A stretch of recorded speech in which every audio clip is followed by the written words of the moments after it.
Break के बाद आपका स्वागत है। आज हमारे साथ खास मुलाकात और जीवन संगनी में खास दंपत्ति। अच्छा, आपने बहुत सारी चीजें लिखी हैं, क्या पाना देवी जी के ऊपर कोई कविता भी लिखी है? पाना देवी जी पे कविता तो क्या, भजन लिखता हूँ मैं, कविता भी लिखता हूँ। हमने इनको कहा भी पाना मतलब किसी कोई प्राप्त करना, तो हमने तो आपको पा लिया ना, तो ये कहते रहते हैं कि कुछ खोना कुछ पाना ये भी कहते रहते हैं। और ये भी एक हिम्मत से कुछ गाते रहते हैं, हम होंगे कामयाब एक दिन, वो गाते हो ना आप? हाँ, ये भी गाते रहते हैं कभी कभी। ये चीजें हमारी तो गीत संगीत चलता रहता है, वो हमारे जीवन का पार्ट है। कौन सा गीत सबसे नजदीक रहा आपके? बहुत से गीत, भजन ज्यादा नजदीक रहे हमारे। कौन सा भजन? भजन तो कई नजदीक कई रहे हैं। कौन सा भजन गाते हैं अर्जुन राम? नहीं, आप बताओ कोई कौन सा गाना है आपको, बताओ कौन सा ऐसा भजन है जो आपके दिल के प्रिय भी है और वास्तव में आपको बहुत अच्छा लगता है, जिससे कि आपको एक कहते हैं ना कि एक आदमी को संतुष्टि मिलती है? नहीं देखिए, ये अब इस विषय को लेकर के बैठे हो ना आप, उस विषय में जो समझदार आदमी होता है वो, हमने सूरदास जी का वो भजन हमारे को बहुत अच्छा लगता है कि वो पारस के समान होता है। उसके साथ अगर आप संगत कर रहे हो तो आप भी पवित्र हो जाते हो, लेकिन आप पारस बनना तो सीखो। तो सूरदास जी कहते हैं कि भी जैसे मैंने इनके गुण ही गुण देखे, अवगुण देखे ही, ऐसा तो है नहीं कि इंसान में कोई अवगुण होते नहीं, लेकिन सूरदास जी के उस भजन ने बचपन से ही मुझे सिखा दिया कि अवगुण देखने ही नहीं है। उसकी 4 लाइन, प्रभु मेरे अवगुण चित ना धरो, हो प्रभु मेरे अवगुण चित ना धरो, क्योंकि एक लोहा पूजा में राखत, एक घर बधे के परो, हो प्रभु जी एक घर बधे के परो, सो दुविधा पा रस नहीं जानत, कंचन करत करो, हो प्रभु मेरे अवगुण चित ना धरो। क्या सूरदास जी ने शानदार गाया है, जीवन में उतार लिया हमने तो उसको, और इसीलिए सफल दाम्पत्य पर आपने लिखा। जी बिल्कुल बिल्कुल। एक सबसे महत्वपूर्ण बात यह है कि आज के सफल दाम्पत्य के लिए जो नई पीढ़ी है उसके लिए आप क्या संदेश देना चाहेंगे? देखिए, जो नई पीढ़ी है, मैं उनको कहना चाहूंगा कि आप एक दूसरे को समझें। अगर कोई मनमुटाव है तो आपस में ही एक दूसरे को समझने के प्रयास करने के लिए पहल करें। ये पहल नहीं होती है, वो दूरियां हो जाती है।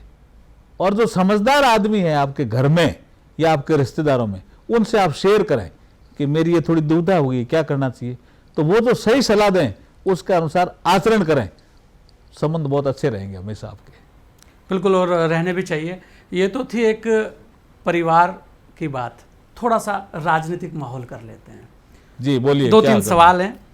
एक तो ये कि आप भारतीय जनता पार्टी में हैं, कानून मंत्री हैं। वर्तमान में विकसित भारत जो नरेंद्र मोदी जी का, प्रधानमंत्री जी का जो विजन है, उसे लेकर आप क्या सोचते हैं? जो बार बार कहा जाता है 2047, इसे लेकर आप क्या कहेंगे? देखिए, ये एक टारगेट तो जीवन में रखना ही पड़ता है। प्रधानमंत्री नरेंद्र मोदी जी ने ये लक्ष्य दिया कि भारत को विकसित भारत बनाना है जी। उसके लिए उन्होंने कहा कि हमें हमारी विरासत पे भी गर्व करना चाहिए और हमारा विकास का रास्ता भी अवरुद्ध नहीं होना चाहिए। विरासत और विकास, इन दोनों में समन्वय स्थापित करके प्रधानमंत्री जी ने कहा हमें आगे बढ़ना है, और हम आगे बढ़ सकते हैं और आगे बढ़ भी रहे हैं। जैसे हमारी इकोनॉमी की साइज, हम अब 4थे नंबर पे पहुंच गए, थोड़ी 1-2 साल में हम 3रे नंबर पे पहुंच जाएंगे।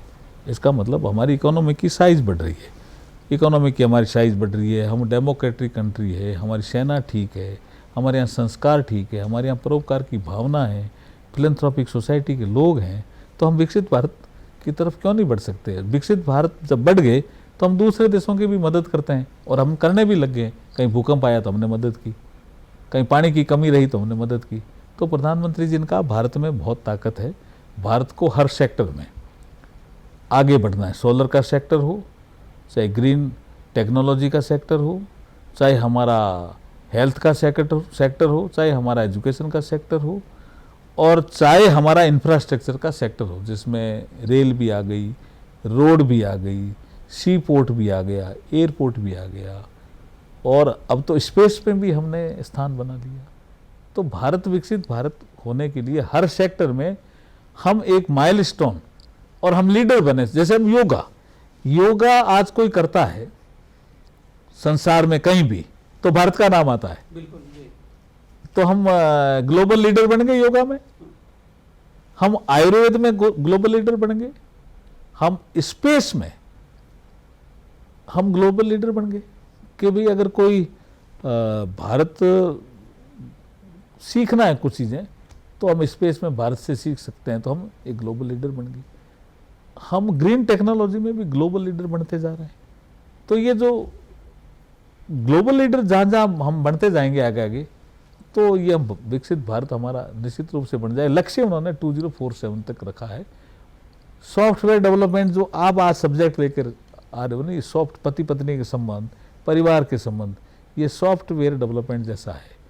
और बड़ी कोई इंफ्रास्ट्रक्चर में ये बड़े एयरपोर्ट बनना, सी पोर्ट बनना, हाईवे बनना, रेलवे स्टेशन का रीडेवलपमेंट प्लान बनना, टनल्स बनना, बंदरगाह बनना, ये हार्डवेयर का काम है। तो दोनों में ही हमें समन्वय स्थापित करके काम करना। एक और क्योंकि पानी की बात हुई है और पानी का संकट आपसे बेहतर कौन जान सकता है, सिंधु जल समझौता जिसे लेकर बहुत ज़्यादा हाय हल्ला मचा, बहुत सारी चीज़ें हैं, इसको लेकर आप क्या कहेंगे कि इससे हमें भारत को कितना बड़ा आज फायदा होने जा रहा है? देखिए, ये सवाल बहुत सेंसिटिव है और आपने बहुत अच्छा पूछा। 1947 में देश का बंटवारा हुआ जी। देश का जब बंटवारा हुआ तो इस देश में भारत के पास कितनी कुर्सियां रहेगी इसका भी बंटवारा हुआ, कितने पंखे रहेंगे इसका भी बंटवारा हुआ। ये बग्गियां थी वायसराय के चढ़ने के लिए 6, इनका भी बंटवारा हुआ। लेकिन पानी का बंटवारा क्यों नहीं हुआ? रुपयों का भी बंटवारा हुआ कि इतने रुपए आप शुरू में हमने 20 करोड़ दिए थे, 75 करोड़ देने थे, 55 करोड़ लेट हुए। तो उसमें लिए कि महात्मा गांधी जी ने कहा भी मैं यहाँ करके बैठूंगा करूंगा, ऐसा विषय था। 55 वो थे, बाकी 20। तो इसका मतलब बंटवारा रुपयों का भी हुआ, पानी का बंटवारा क्यों नहीं हुआ साहब? हमारे 6 नदियां थी, 3 नदियां जब बंटवारा हुआ 1960 में तो पाकिस्तान को मिली और 3 हमें भारत को मिली उस समझौते के तहत। आप देखिए 47 में देश आज़ाद होता है और आप सिंधु जल समझौता का, पानी का बंटवारा का समझौता आप 1960 में करते हो, वो भी पाकिस्तान जाके करते हो। उस समय के जम्मू कश्मीर के किसान, पंजाब के किसान, हरियाणा तो बना ही बाद में है, हिमाचल के किसान, राजस्थान के किसान कह रहे थे भी पानी का बंटवारा करो। 52 में भी मुद्दा बना चुनाव में, लेकिन नहीं किया। 57 में मुद्दा बना, नहीं किया। 60 में जो सिंधु जल समझौता किया, ये समझौता टिल्टेड टुवर्ड्स पाकिस्तान था, झुका हुआ था पाकिस्तान की ओर। पूरा 80% पानी सिंधु, चिनाब, झेलम, ये 3 नदियां वैसे पाकिस्तान को दे दी। लेकिन 6 नदियों का पानी, रावी, सतलज, ब्यास, कहाँ लिखा कि भारत को रहेगी, लेकिन पानी क्या किया? 80% पानी पाकिस्तान को, 20% पानी भारत को। पाकिस्तान की साइज क्या, छोटा ही कंट्री था पाकिस्तान, तो 80% पानी ले गया। हमारी साइज कितनी भारत की? 20% पानी। नदियां हमारे यहां से होकर जा रही थी। पीने के पानी की समस्या भी थी और सिंचाई के पानी की भी समस्या थी, लेकिन फिर भी हमने पानी का बंटवारा सही नहीं किया, एक तरफा किया। नेहरू जी ने अपनी छवि चमकाने के लिए कहां जाके किया? पाकिस्तान। उसकी यहां आलोचना हुई, राजस्थान में उसका सबसे ज्यादा असर आलोचना भी सबसे ज्यादा हुई राजस्थान में। देखिए, सितंबर 60 में समझौता हुआ जी, सिंधु जल समझौता। नवंबर 1960 में लोकसभा में बहस हुई। कांग्रेस के लोगों ने कहा नेहरू जी को, नेहरू जी आपने समझौता गलत कर लिया, ये आपने एक और देश का बंटवारा कर दिया। तो नेहरू जी ने उसका उपवास उड़ाया कि आप एक बाल्टी पानी के लिए परेशान हो रहे। तो राजस्थान के जो हमारे हरिश्चंद्र माथुर करके एक MP थे, उन्होंने कहा नेहरू जी क्या कह रहे हो आप, पानी जीवन में महत्वपूर्ण है, आप भूल गए क्या? और आप कभी कभी कहते हो कि हम संस्कृति को भी जानते हैं, भारत की संस्कृति। भारतीय संस्कृति में तो रविदास जी ने पानी के बारे में क्या लिख दिया, रही मन पानी राखी, बिन पानी सब सून, पानी गए न उबरे मोती मानस चून। इतनी बड़ी महत्व है पानी का, और आपने पानी का समझौता एक तरफा ही कर दिया। बाद में पंचायती वर्ल्ड बैंक को दे दी, रुपए भी दिए पाकिस्तान को, पंचायती वर्ल्ड बैंक को भी दे दी, और ये चलता रहा। लेकिन जब पहलगाम हुआ तो प्रधानमंत्री ने जब इसकी समीक्षा की तो इन्होंने कैप्टन अबेंस कर दिया। अब ये समझौता रद्द जैसा है, हम कोई इन्फॉर्मेशन उनको नहीं देंगे, और इसका जो एक्स्ट्रा पानी मिलेगा उसका सबसे ज़्यादा फायदा जम्मू कश्मीर, पंजाब, हरियाणा, हिमाचल, राजस्थान और गुजरात को होने वाला है। और राजस्थान का जो रेगिस्तानी इलाका है उसको तो और ज़्यादा होने वाला है, क्योंकि अभी भी कुछ एरिया है जहाँ नहर नहीं गई है। पीने के पानी की भी समस्या है, सिंचाई के पानी की भी समस्या है, और हमारा पानी बह करके एक तरफा पाकिस्तान जा रहा था। तो ये तो नरेंद्र मोदी जी ने बहुत अच्छा काम किया है देश हित में। नेशन फर्स्ट इस पॉलिसी के तहत प्रधानमंत्री नरेंद्र मोदी जी ने सिंधु जल समझौते को रद्द किया है। ये बहुत बड़ी एक कोई ऐतिहासिक भूल थी जिसको सुधारा है नरेंद्र मोदी। अभी आपने देखा होगा कि सत्र चलने की स्थिति आई तो सत्र चलने नहीं दिया गया। क्या लगता है आपको कि इसके पीछे क्या कारण है, कौन सी घबराहट है? मैं पार्लियामेंट अफेयर्स में भी काम देखता हूँ जी। हमारी पहले एक मीटिंग हुई, ऑल पार्टी मीटिंग, उसमें इनका था डिमांड जो 20 तारीख को हुई थी, 20 जुलाई को जी। उसमें इनकी डिमांड थी कि आप ऑपरेशन सिंदूर पे चर्चा कराओ तो हम हाउस चलने देंगे, नहीं तो नहीं चलने देंगे। हमने ऑपरेशन सिंदूर की चर्चा मान ली। जब चर्चा हुई लोकसभा में, राज्यसभा में, तो इनको लगा कि ये तो पासा उल्टा पड़ गया, क्योंकि इसमें तो भारत की सेना का शौर्य, भारत का नेतृत्व का क्षमता, निर्णय लेने की क्षमता, ये सब चीज़ों की चर्चा हुई। और एक बहुत ही सफलतम प्रोग्राम था हमारा ये ऑपरेशन सिंदूर। सेना ने बहुत कमाल करके दिखाया, आतंकी ठिकाने नष्ट किए। तो उनको लगा ये तो इसका तो हमें फायदा नहीं मिला। तो उसके बाद दूसरे दिन इन्होंने धीरे धीरे एसआईआर पे आ गए कि एसआईआर पे चर्चा कराओ। हमने कहा भी आपने ऑपरेशन सिंदूर की चर्चा के बाद कहा, और वो हमने मान ली चर्चा होगी, आपने कहा प्रधानमंत्री जी जवाब दें, तो प्रधानमंत्री जी ने भी डिबेट में भाग लिया, जबकि गृह मंत्री जी ने भी बोला, रक्षा मंत्री जी ने भी बोला, विदेश मंत्री जी ने भी बोला, प्रधानमंत्री जी ने भी बोला। उसके बाद अब प्रॉब्लम क्या आपको? तो उनको चूंकि ये जो ऑपरेशन सिंदूर की चर्चा में वो बैकफुट पे आ गए थे ना, तो उनको लगा कैसे ठीक करें, तो ये एसआईआर की चर्चा लेके आ गए, जो ये चुनाव आयोग का काम है। चुनाव आयोग की वर्किंग पे हम चर्चा नहीं कर सकते, हम चर्चा संसद में इलेक्शन रिफॉर्म पे करते हैं। लेकिन ये तो अड़ गए, क्योंकि इनको चर्चा करनी ही नहीं थी। तो हमें कुछ बिल जो हमारे ज़रूरी बिल थे वो हमें हंगामा में पास करने पड़े।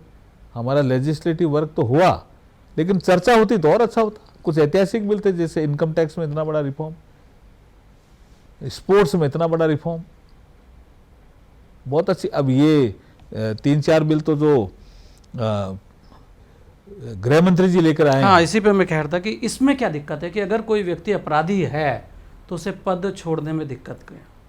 इससे घबराहट किस चीज की है? नहीं, क्या लगता है आपको? ये तो अभी नीड ऑफ द आवर है कि आप देखिए, कुछ ऐसे संविधान जब बन रहा था तब उन्होंने सोचा होगा कि भाई कोई जेल में जाएगा तो नैतिकता से इस्तीफा दे देगा, ऐसा सोचा होगा, तो उन्होंने कोई प्रावधान नहीं किया।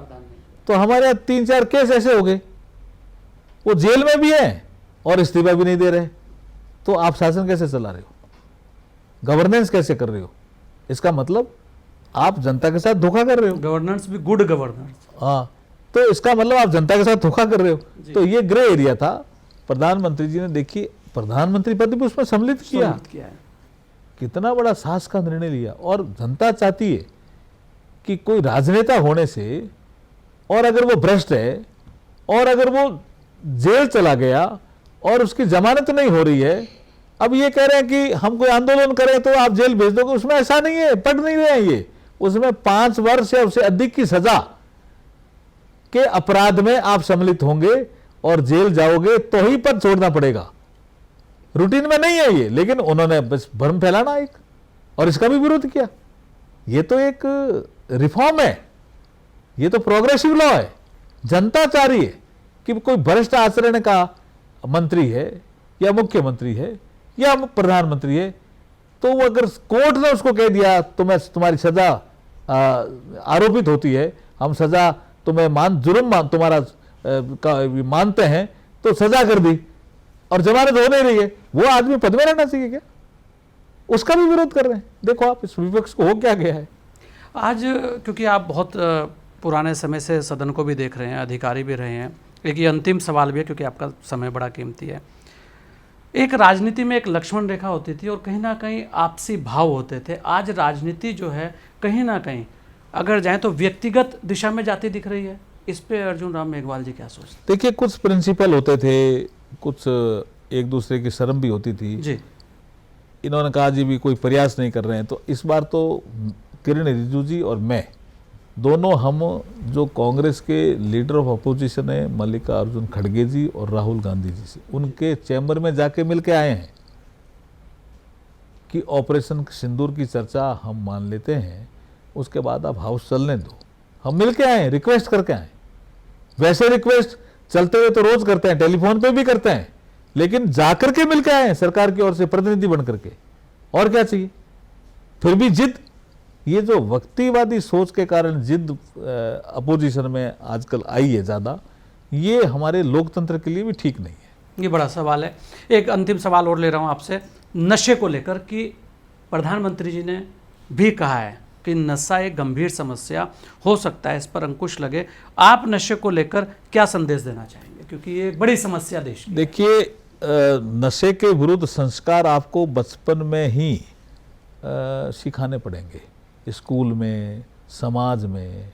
मैं जिस स्थान से आता हूँ, हमारे यहाँ थोड़ा सा पंजाब का प्रभाव हो रहा है। जैसे मेरा एक विधानसभा क्षेत्र है अनूपगढ़, वहाँ थोड़ा पंजाब का प्रभाव हो रहा है, तो नशे की प्रवृत्ति का भी प्रभाव थोड़ा बढ़ा है, हमारे बीकानेर तक भी पहुँचा है और यंगर जनरेशन को खराब कर रहा है।